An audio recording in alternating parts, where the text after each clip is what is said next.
This is 5 on your side at noon. Focused on you. Breaking news in New York City as we go on the air at noon. The U.S. Geological Survey says a magnitude 4.8 earthquake rocked the densely populated city around 9:30 this morning.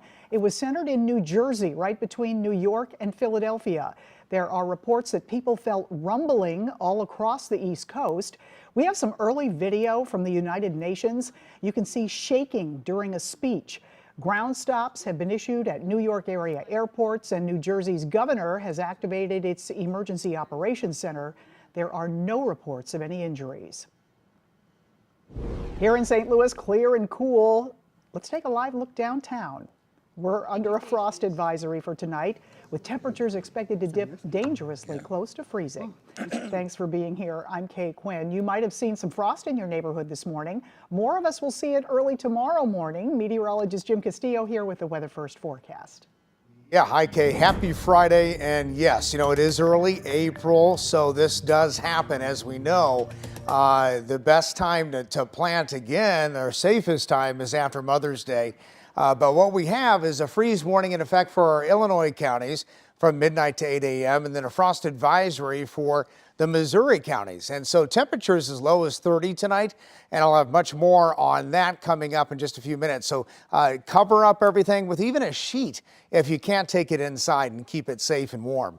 All right, right now it's a little bit sunny. Look at that, Weldon Springs, some sun and clouds mixed. Also, Cuba is very clear at this point. Then you have a mostly cloudy sky right around the Highland, Illinois area. So temperatures at 51 at Lambert. Sun and clouds mixed, a lighter wind out there. It's not as strong as it was yesterday. And area temperatures look like this from Washington, Missouri at 52 to 48 in Alton, 49 in Troy, and mostly sunny today. So we're getting closer to 60. Wouldn't be surprised if some areas hit 60. We'll talk about the weekend forecast. It includes a chance of rain. I'll time it out for you coming up. Okay, we'll see you in a few minutes. Thank you, Jim. This former school bus driver is facing 23 charges related to child sex crimes. The St. Charles County Cybercrime Task Force says Robert Stillwell had illegal contact with minors while driving buses for the Francis Howell School District. Investigators say he drove a bus on several routes between 2021 and 2023. The district says Stillwell hasn't been employed with that district since May of last year. If your child rode the bus on one of the routes assigned to Stillwell, you should still have received an email from the district. No classes again today for students and staff at St. Clair Catholic School in O'Fallon, Illinois. The school canceled classes yesterday after a gas leak sent 17 students to area hospitals. We're told a 13-year-old fainted during morning mass. Several others got sick. Firefighters responded and later traced the gas leak to a furnace on the roof. Repairs are being made today. We are still waiting for more information from police about what caused this crash on Martin Luther King Drive in North St. Louis. The driver of an SUV crashed into a building last night, causing significant damage to the building. There are no reports of any injuries.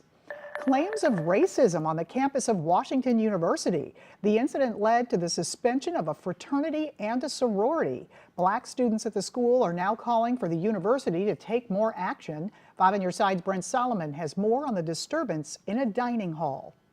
They start going on tables and dancing and like jumping and screaming. This student asked not to be identified due to what students call hateful language being used towards those who are speaking out. This student was in the Bear's Den, a WashU dining hall also known as BD. The volume is kind of getting louder and we hear like stumbling and people coming in from both doors, and I'm like, oh hell no. They're like, clear the area, clear the area. They're screaming, kind of like belligerent. It was last month.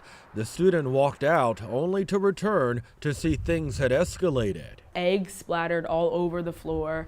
There's spit on the door that we opened. The student believes it was pledges for Greek organizations.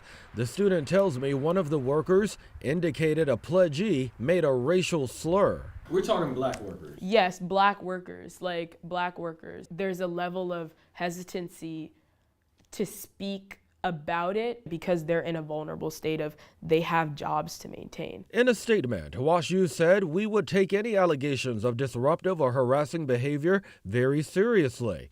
We're committed to creating a campus environment where all feel welcome and respected, and where every member of our community is treated fairly with due process. This is a very real result that we're seeing right now of why DEI is so important in educating our scholars and the staff and having policies put in place that promote diversity, equity, and inclusion. It's demoralizing to have to serve someone and serve a population that you know will make your life harder, make your job harder. That's not in their job description, to clean up eggs and spit.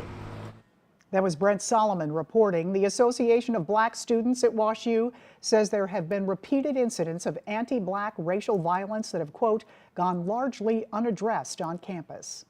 2 local universities are extending their deadlines as families continue to struggle to get federal financial aid. Southern Illinois University at Edwardsville giving first-time students an extra week to decide whether they will attend. That means they have another month. University of Missouri System Schools will push the deadline back to May 15th. The move gives applicants more time to review their financial aid options. The Education Department rolled out a new FAFSA system in December to streamline the application process. Problems with the applications have caused major delays in getting financial information to universities around the country. It'll be a busy weekend in downtown St. Louis. 3 of 4 professional sports teams will play home games tomorrow. The Battlehawks play their home opener at the Dome at America Center. There's a City SC game over at City Park, and of course, the Cards play at Busch Stadium. Just like yesterday, Cardinals home opener, there will be more police officers patrolling the streets. Each venue will also have off-duty officers working, and downtown parking lots are stepping up security. Police say one way to make it easier on yourself, take Metrolink or use a ride share. A date is set for the 114th Annie Malone May Day Parade. The organization announced today it'll take place Sunday, May 19th in downtown St. Louis. The theme this year, connecting physical health to mental health. The Annie Malone May Day Parade is the oldest African-American parade in the nation. It's also the largest fundraiser for Annie Malone Children and Family Services. Still ahead, cities all along the path of next week's solar eclipse are hoping for a financial boom, including a struggling city on the southern tip of Illinois. How Cairo is hoping eclipse watchers help it find its past glory. Plus, a former Cardinals ace taking on a new career and sharing it with the world, where you can find his new music.